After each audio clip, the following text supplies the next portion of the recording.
Tonight at 6, we learn why a gunman opened fire in Marathon County, killing 4 innocent people. She want my gun, she want my 401k, she want everything. As the state releases its findings in the shooting investigation. Shot fired down at Aspen Street. We hear from law enforcement. We've had some very heroic acts. As the community moves forward. One person is dead following a shooting in the Northwoods. We take you live to the scene. I heard 4 consecutive shots go off. Plus, an urgency to test deer. Continues to get busier and busier. In our special report, we tackle the concerns of chronic wasting disease. And the idea of a movie theater in downtown Wausau is still alive. We hear from city officials. Tonight at 10, deadly tornadoes tear through Wisconsin, wreaking havoc on residents. Plus, President Trump under fire after he asks the FBI to drop the Michael Flynn investigation.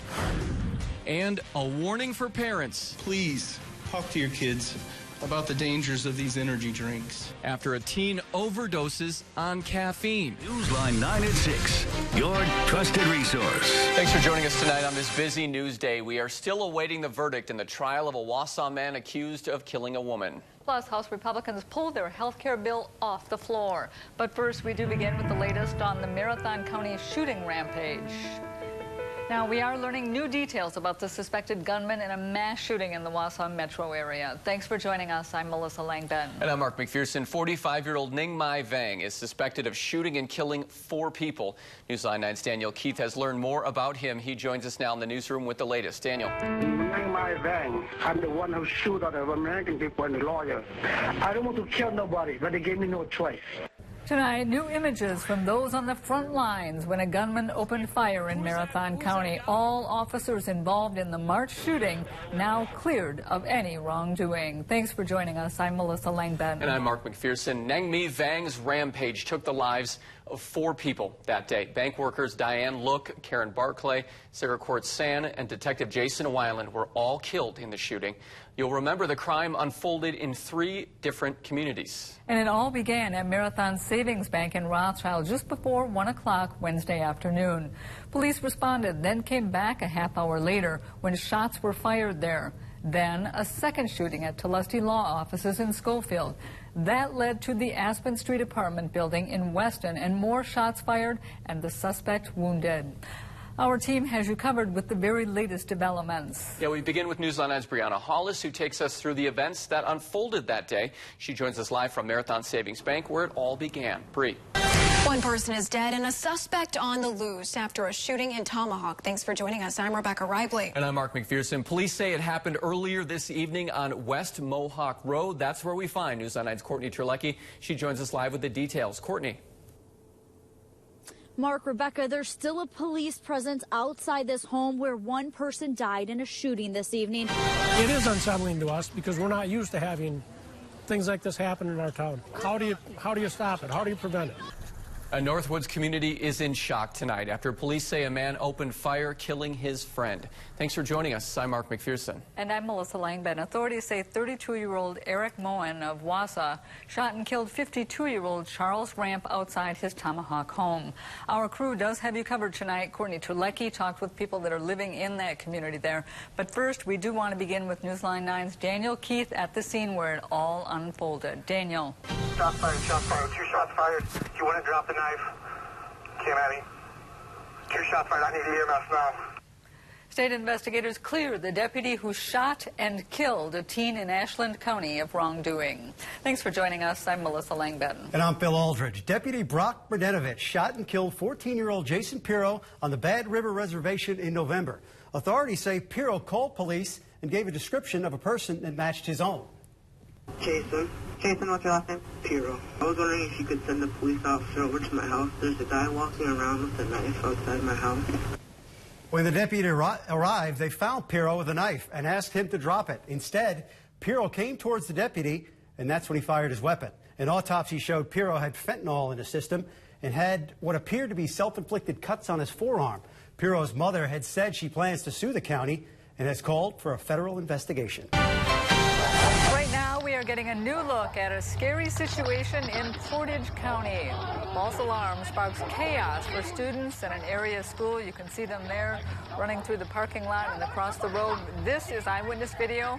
The students all in a panic there earlier today. Now that scene unfolded at Ben Franklin Junior High. Thanks for joining us. I'm Melissa Langbed. And I'm Mark McPherson. It all started after a student pushed the intruder alarm, triggering a lockdown and bringing police swarming to the area. We have a reporter on scene who has reaction from students and parents.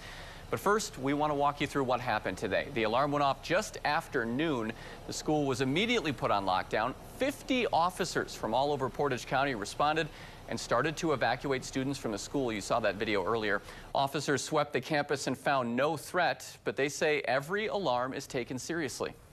We have an alarm system that's set up through our radio in the squads, so all law enforcement can hear if a notification is made that whether this alarm is tripped. All law enforcement within Portage County will hear that and respond. You don't actually need to receive a complaint. It's automated. Police say they responded to the scene in about 3 minutes. Now, that situation created a tense afternoon for parents and students. For a couple of hours, many parents had little contact with their kids. They were waiting to find out what had happened and waiting to hear any news from the school. Newsline 9's Emily Thornton talked with several people out on the scene and is joining us live from Stevens Point with more. In fact, this is the second time in less than a year that a false alarm has prompted a massive police presence in our area. Last May, North Central Healthcare went on lockdown for hours after someone triggered an active shooter alarm. The hospital was evacuated while dozens of law enforcement with assault rifles closed down that area and went room to room in the facility. No shooter was found. NCHC later said the alarm was triggered by accident. And we now know how a man died early this morning outside a Weston bar. It happened shortly after midnight in the parking lot of Wigley Field. Police are now saying an autopsy showed the man died from a single gunshot wound to the head. Newsline 9's Courtney Tierlecki has been following this story all day. She joins us live with the details. Courtney. And we are following breaking news out of London tonight as hundreds of firefighters are battling a blaze at an apartment block. This is what we know at this time. It's unbelievable video. A fire engulfed a 24-story Grenfell tower tonight.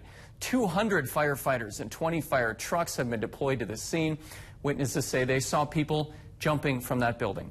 There's no word yet on injuries at this time. Please stay with Newsline 9 for any developments on this story. We are continuing to follow unbelievable breaking news out of London tonight. Right now, London fire officials say residents are being evacuated from the burning high-rise that you see right there, and a number of people are injured. A fire engulfed one side of the 27-story Grenfell Tower, and it's been burning for more than 3 hours. That is just unbelievable video right there. 200 firefighters and 40 fire trucks are on the scene.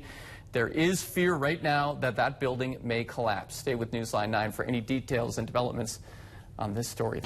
We'll get to our top story in just a bit, but first, following breaking news out of Colorado tonight. Police say 2 men are dead and a woman is hurt after a shooting inside a suburban Denver Walmart.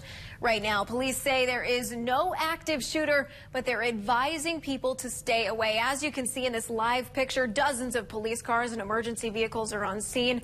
Investigators have not released any other details. We, of course, have another breaking news story tonight. The votes are in. Democrat Doug Jones has won the controversial Alabama Senate race. This is a live look at Jones's watch party. Let's listen in. And I would like, as everyone in the entire probably free world knows right now, we've tried to make sure that this campaign was about finding common ground and reaching across and actually getting things done for the people.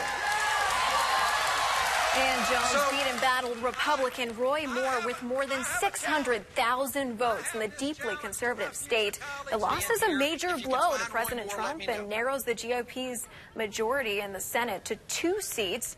Moore has been accused of sexual misconduct involving teenage girl while he was in his 30s. Moore time and time again denied those allegations.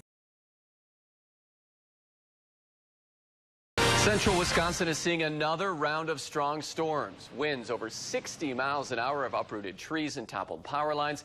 Thousands are without power as the storm continues to light up the sky. Thanks for joining us tonight. I'm Mark McPherson. And I'm Rebecca Ribley. We do continue our live team coverage of these storms. Newsline 9's Courtney Terlecki joins us from Marshfield, where she's been tracking the damages all night long. But first, meteorologist Mike Brunling joins us in the Weather Center. Mike, things are settling down a little bit out there. And as we told you earlier in the show, these storms that ripped through our area caused widespread damage. Yeah, it kind of came through in a 1-2 punch with a third one on the way. Luckily, that one's lighting up a little bit. Newsline 9's Courtney Terlecki has been in Marshfield all afternoon tracking that damage. She joins us live with the details. Courtney, what's it been like out there? Your trusted resource. Hurricane Harvey is knocking on the door of the Gulf Coast. Right now, we're taking a live look as the storm nears the coastline. You know, as things are getting darker, it is hard to see, but the ocean, the sea there is really, really rough. The National Weather Service has upgraded Harvey to a Category 4 hurricane. And Mark, all afternoon, we've been watching things sort of strengthen in that area. Yeah, so somewhere around 6 o'clock, they upgraded from a Category 3 to a Category 4. That's when it starts to, I mean, every hurricane's serious, but it's very serious when it gets to this. Harvey will smash the coastline in a couple of hours, packing tree-snapping winds, an ocean of water, and deadly potential with 130-mile-per-hour winds and nearly, get this, 3 feet of rain expected. It could be the most powerful storm to hit the U.S. in more than a decade. 1,300 National Guard troops are ready on the ground in Texas, and enough shelter to house 41,000 evacuees has been opened. One mayor warns staying could mean dying. Those that are going to stay, it's unfortunate, but they should make some type of preparation to mark their arm with a Sharpie pen, put their Social Security number on it. President Trump will be keeping tabs on the storm as it passes through from Camp David tonight. And as that storm makes landfall, volunteers from our area prepare for the worst. The North Central chapter of the Red Cross says people are already on their way down to Texas to help with the potential damage. More than 100 people from the area are expected to head south for a 2-week stay to help with disaster relief. A wintry mix of rain and snow hits north central Wisconsin. This is the scene from earlier today in the Northwoods. Several schools closed early today, while many canceled after-school activities. Thanks so much for joining us. I'm Melissa Langman. We do have team coverage for you tonight. Newsline 9's Brianna Hollis has an update on the road conditions out there, while meteorologist Samantha Kuffel fills us in on some of the snow totals. But first, we do want to begin with meteorologist Mike Brunling. And Mike, when is it all expected to come to an end? The world's most powerful rocket is launched. Was it successful? Plus, swing dancing is all the rage for kids of all ages. We'll show you how the big band era is making a comeback next on Newsline 9. And next on Newsline 9. He was just one of my favorite teachers. An area educator calls it quits after teaching for more than 4 decades. His story is 1 minute away. Could the U.S. face a pilot shortage? Well, depends on who you ask. And Appreciate that. New Jersey Governor Chris Christie gets up close and personal with a Cubs fan at Miller Park. That story's later on. Well, still ahead, a girl in Iowa is showing off her talents on the football field. We hear what inspired the teenager to put on the pads after the break. Okay, very exciting. Thanks, Old Brandon. class in Cooperstown. Mike will be back with a final check of your forecast. Plus, the Brewers Racing Sausages are linked to a new name. We'll tell you who next.